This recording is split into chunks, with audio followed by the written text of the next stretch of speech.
It's always great to be here.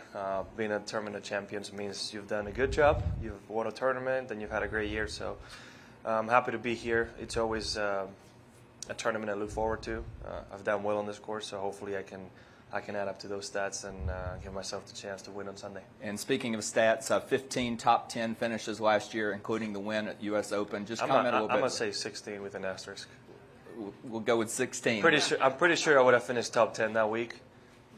So let's say 16. Exactly. But what a year! 16 top 10s. Just talk a little bit about the season that you had. Yeah, if you asked me when I was switching manufacturers that I was going to have this year, I would believe you, but I was prepared for the first few months to be a bit of a struggle, right?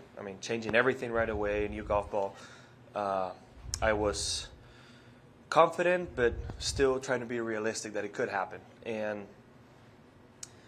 And yeah, well, all the hard work I put on in December paid off and started right out of the gate playing great golf and having chances to win. And obviously, despite what happened the week of Memorial, everything kind of clicking in together and having the summer that I had. So I'm hoping I can have another quality year this year and hopefully win multiple times. And starting 2022 here at Kapalua with a really strong field, Rob Colias from the Maui News sent in to talk a little bit about that, about the field this week, and also about having fans back here after they were not here last year.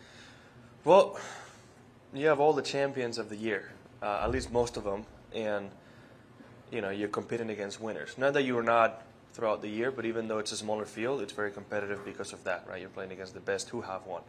So it's always a task to win here, and it'll be a great honor to be able to win. And then having fans is great. It's a tough golf course to get people out to, just because if you make it to the 5th green out here, that means you're in great shape, because this slope is no joke.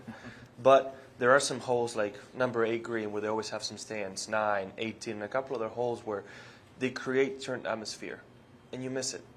Right? Not having fans, you do miss it. So I'm glad we're back in Maui, and I'm glad we have spectators, and I'm glad Maui, can show the support of the PGA Tour and us and enjoy the week. All right. Ben? Mate, how will you judge success this year, given how good last year was? Do you need to bet it? Are you looking to beat it? Are you looking to do something similar? What are your parameters? Well, my goal is to beat it. My goal is always to do better each year, but it's hard to say because I've had such a consistent year and had one win, right? But I could tell you right now, I'll gladly take a bit more of inconsistency, but have more than one win, right? So it all depends on how you categorize it, and I could tell you at the end of the year how I think about it, right? On the sport we play on, it's hard to only count wins as successes, just because it's a sport where winning we all lack in that department except one man. And you can't just think about a second place as a loss, right? So it's kind of hard to tell you ahead of time, but obviously my goal in my mind is that I'm having a better year. Do you enjoy having the number one target on your back, etc.? Like, is it something you focus on, or do you obviously you want to be number one, but do you enjoy the challenge of people coming at you? Yeah. Well, it's still something you got to earn, right? Meaning, I'm as number one because of how I've played in the past. So if I want to stay here, I got to keep playing at that level, right, and trying to get better. At the end of the day, I focus on myself, right? I try to improve my game and improve my level of golf, and if I can do that and play the way I know I can play, everything else should take care of itself, right? I'm not thinking constantly, he's number 2 or he's coming for me, I need to do this and that. No, I'm trying to play the best shot I can and hopefully win a tournament. And how do you feel, mate? Like, relaxed? You've had some time that you needed? I feel great. Yeah, I'm happy. Mind and body are rested. I'm ready to go for the year. Well, one more. I just remembered. You've new driver, right? You want to talk us through the new the new stuff? New driver. New woods that still getting into. There's a process to get everything approved, but really liking it so far. There's a difference between using it at home and using it in competition, obviously, but I like it. I like the look of it, having a matte black driver. I'm a very big fan of matte colors. I always try to have a matte black car, and it's something that I love. Plus, being able to see the carbon fiber throughout it, as a Formula One fan, it's something that I really enjoy. Right, it just looks really slick. It looks good.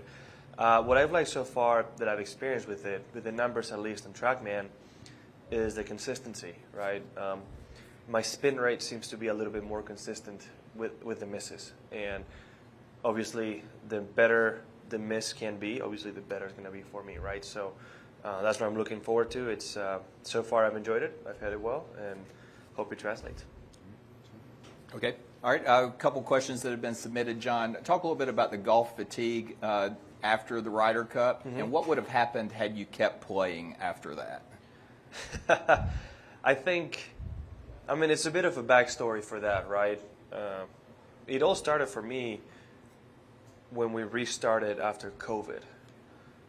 It was, from June of 2020, right? It was a lot of golf to be played. I ended up getting 2 wins, playing really good golf in majors, finished the Masters in November, and then right away when everybody has time off, I basically change manufacturers, and work harder than I've ever worked, right?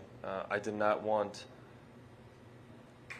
changing clubs to really be an excuse, so I did a lot of work with that, played great during the year, and then from Memorial on happens what happened, right? I mean, I get my moments with COVID, became a dad, won a U.S. Open, played amazing golf, and then played a great Ryder Cup, right? So when that Ryder Cup was over, I was drained for the previous year and a half. Not only the last 4 months, but the previous year and a half. And after I went to Spain and finished playing, I needed the break.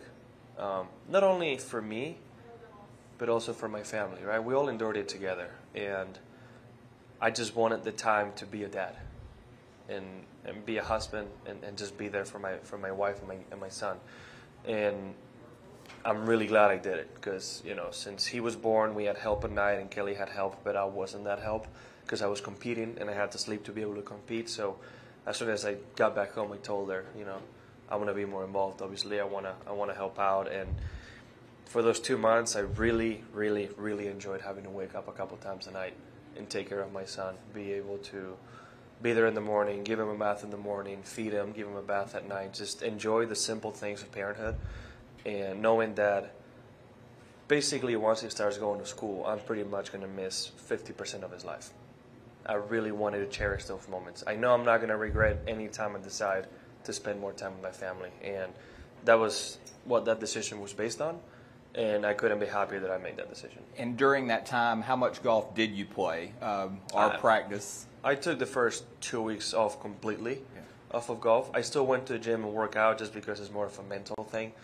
And then I slowly just started playing some games with my friends and then practicing. But the first months wasn't very intense. I was there, wanted to be there with my family. And one question in relation to that, did you watch any golf, and did you see what Tiger and his son did, and what were your thoughts on that? Of course I watched. I'm a golf nut. Like, it's just, unless it's commercials, I'm watching golf. Like, it's for sure. It was really cool to see. It was really, really cool to see Tiger Woods, like we did a couple of years ago when they played that event as well, right? Or last year, sorry. Just how cool it is to have that father-son experience. Not only the fact that Tiger came back from the car crash and is able to hit golf shots again, and it looks like he will be playing on tour again, obviously not full-time, but he will be out here, which is wonderful for all of us. Just to see that connection between father-son and how they were playing golf, right? Just to see how much of Tiger is in Charlie. It's so cool to see. And which is inspiring for other fathers out there. Hopefully I can be there in the future and be playing with Kepa and contending for that event. It's, I can't really explain it in any other words than saying I'm happy for him. I'm happy for both of them. I'm happy that, he has that connection with his son. I'm happy that they're enjoying it as much as they are, and hoping the best future for Charlie. He's got a lot of talent. Certainly a lot more talent than I did at the age of 12. So if he keeps working hard, which I'm sure he will, I wouldn't doubt 1 second we'll see him maybe one day sitting here. So. All right, awesome. Let's go to Mark. Yeah, it's all right. I'm going to switch back to Kapalua real quick, Jon. Watching you the last couple years up here, my impression is that come Thursday morning, your ball striking has been just fine, but it's taken you a while to sort of get used to the greens and get into really what you should do on the greens. First of all, is that an accurate assessment, would you say? I've struggled with the greens here, but not only the greens, the wind. It's just so windy. I don't know if you can really appreciate how windy it can get on the golf course on the broadcast. You know, when you have 20, 30 mile an hour winds gusting higher than that, the ball's going to do some funny things. And it's tough. Some people do really good at adjusting. I've struggled with it. You know, it's also the first event of the year. We all can be a little bit rusty. But yeah, you're absolutely right. It's usually the department in this course that I've lacked on. But even though it's been my weakest point, I'm still up there on the leaderboard on Sunday. So hopefully I can keep doing what I've done, tee to green, and you know, take care of my putting and have a better chance on Sunday. Are you going to do anything differently in terms of preparation the next couple days? Well, I think as you come from Arizona and we have greens that are rolling 12, 13, there's not that much wind, and then you get here, because of the wind, these greens have to be slower. It's a bit of an adjustment period, right? And I'm not the only one who struggles. I would say most people who don't have a good week, I would probably think that putting might be the #1 contributing factor to the difference between the winner to somebody who's in 15th place. I could be completely wrong, but I wouldn't be surprised. And no, nothing different. A lot of times it's more mental than physical, right? It's just mentally just letting go and feeling the shot and trusting the wind and the break. Have a good week. Okay. Thank you. Last question submitted, John. For players who want to play as consistently well as you have the last few years, what's the biggest challenge? Have a bowed wrist. No, I'm just kidding. I'll think what I've spoken about before. Know yourself, know your swing, know your body. Know what you're capable of, know why you swing the way you do. And once you know that, you'll be able to come up with basically the 3 things you need to do to have a consistent swing, or at least a consistent ball flight, right? There's a checklist on my swing that I can always go back to if I'm not hitting it well, right? I don't need my instructor there all the time because he's going to tell me one of those 3 things pretty much in just a different way. So having a checklist, I think, is really important. Maybe setup, maybe a feel, maybe a look, you know, something on your swing that you like to have. There's got to be something you need to have that when you're not hitting it well, you can fall back on to have a consistent, at least a ball flight or a shot that you can at least predict the outcome of, more or less. With that said, it's a lot of things that go into it, right? If one day you wake up, you usually draw off the ball, but the ball's not drawing, maybe don't try to hit draws, right? Always just try to play a shot that you know you can play. You know, golf is not a hitting contest. It's posting the best score you can post. It doesn't matter how it looks. It's just competing and getting the lowest round out there.